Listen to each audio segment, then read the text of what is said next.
मैं अनपढ़ नहीं हूँ, मुझे पता है कांग्रेस प्रेसिडेंट का पद या गांधी जी अध्यक्ष रहे हों, पंडित नेहरू रहे हों, मोतीलाल नेहरू रहे हों, कौन नहीं रहा, सरदार पटेल रहे हों, उस कांग्रेस प्रेसिडेंट मुझे बना रही सोनिया गांधी और कांग्रेस, तो मैं मना करूँगा। मैं मना करूँगा। अगर हमें ईमानदारी है कांग्रेस में रहने की और हम चाहते हैं कांग्रेस के लिए जान लगा दें, क्यों कांग्रेस ने हम सब कुछ दिया है। उनको केंद्रीय मंत्री बनाया, मैंने उनको केंद्रीय मंत्री बनाने में मदद करी।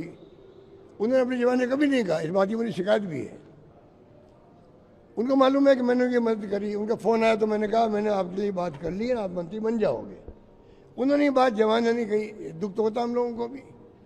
भाई अगर वो अपने दोस्तों भी कहते हैं हाँ भाई अशोक गहलोत ने मेरी मदद भी करी थी, तो मेरा दिल बढ़ जाता। क्यों नहीं कही उन्होंने, क्यों नहीं ये बात कही? जब मुझसे वो फ़ोन कर रहे हैं, रिक्वेस्ट कर रहे हैं कि मेरे मंत्री बनाने में मदद करो, और मैं मदद करके आ गया, तो क्या उनका धर्म नहीं था आगे कहने का कि भाई देखो मतलब अशोक गहलोत ने मेरी मदद भी की, ठीक है, आज हमारी गलतफहमी हो गई आपस में, कुछ तो कहते वो। ये बातें नहीं कही, उसके कारण से आज सब कुछ बातें आगे बढ़ रही है। दुनिया में सच्चाई का कोई विकल्प नहीं है, सुन लो। गांधी जी ने कहा the truth is God, God is truth. सत्य भगवान ईश्वर है, ईश्वर ही सत्य है। हम तो इस पर चलते हैं। और पायलट साहब हो, चाहे कोई नेता हो, पीसीसी अध्यक्ष हो, चाहे नेता प्रतिपक्ष हो, दूताचारी हो और नेता हो, सबको हम तो यही कहें भाई सबके मिलकर चलो। राजस्थानी कांग्रेस का मान सम्मान हाई कमांड राहुल जी के दिमाग में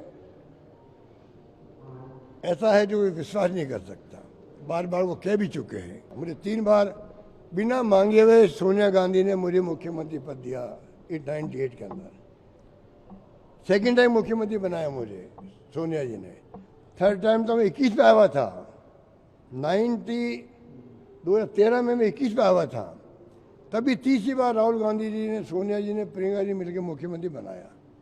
कि मैं कांग्रेस प्रेसिडेंट बन रहा था तो मैं अनपढ़ नहीं हूँ, मैं पढ़ा लिखा भी हूँ। ये क्यों भ्रम है मीडिया वालों को? और अनपढ़ आदमी होता फिर भी कहते वो अनपढ़ भी कामराजी थे, तभी कांग्रेस प्रेसिडेंट थे देश के।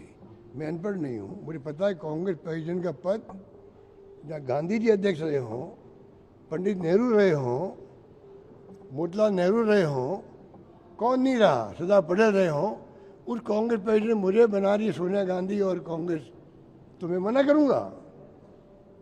मैं मना करूँगा।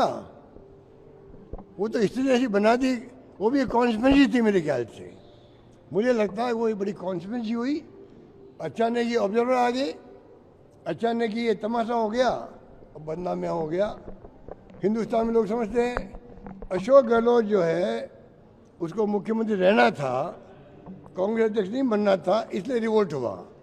मुझसे कितने नज़दीक आदमी भी देश में हैं, कितने नज़दीक मेरा खुद का मिलने वाला हो, उसके दिमाग में यही बात है कि भाई अशोक गहलोत को मुख्यमंत्री रहना था, इसलिए रिवोल्ट करवा दिया। अब मैं उनको कैसे समझाऊँ? अब आज मैं समझा रहा हूँ आपको। अब भी कुछ भला मेरा हो जाए तो आप लोग भला करना। जो मैं बता रहा हूँ आपको, पूरा मुल्क जानता है कि मुझे मुख्यमंत्री रहना था, मैंने रिवोल्ट करवा दिया। और वही मैं मीडिया की बात करूँगा, जिस मीडिया ने बातें फैलाई है। मैं चुप रहा, और चुप भी मैं इसलिए रहा, मुझे सोनिया जी को बताना था कि चाहे ये पायलट के खिलाफ रिवोल्ट था या क्या था, मुझे मतलब नहीं है। आज मैं आया हूँ सिर्फ इसलिए कि मैंने जो है, मैं नेता था विधायक दल का, ऑब्जर्वर आए थे AICC के। AICC ऑब्जर्वर के मायने होते हैं, चाहे वो खड़गे साहब थे चाहे हिमाकंड जी थे, और मैं प्रस्ताव पास नहीं करवा पाया। हालांकि मैंने रात को कहा था भाई आप अभी इस मीटिंग को बंद करते हैं, कल वापस मीटिंग बुला के अपन बात करेंगे। वो स्थिति बनी नहीं हमारी, इसलिए जो है वो नहीं हो पाया, प्रस्ताव पास नहीं हो पाया। मैंने जाके सॉरी फील किया मैडम के सामने कि भाई मैं विधायक दल का नेता था, मुझे सब कुछ पार्टी ने दिया है। उसके बाद में भी ये स्थिति बन गई तो मैं माफ़ी चाहता हूँ। देखिए, अशोक गहलोत जी का ये बयान, इसके कई मायने हैं, क्योंकि जिन ऑब्जर्वर्स को उन्होंने साजिश करता बताया है और उन्होंने कहा कि ऑब्जर्वर्स सडनली आ गए, उनमें से एक थे माननीय खड़गे जी, और उनके बाद तो अध्यक्ष खड़गे जी बने जब उनका नाम आगे नहीं बढ़ पाया। तो इसका मतलब सीधे सीधे अब अशोक गहलोत जी खड़गे जी पर इशारों में ही हमला कर रहे हैं।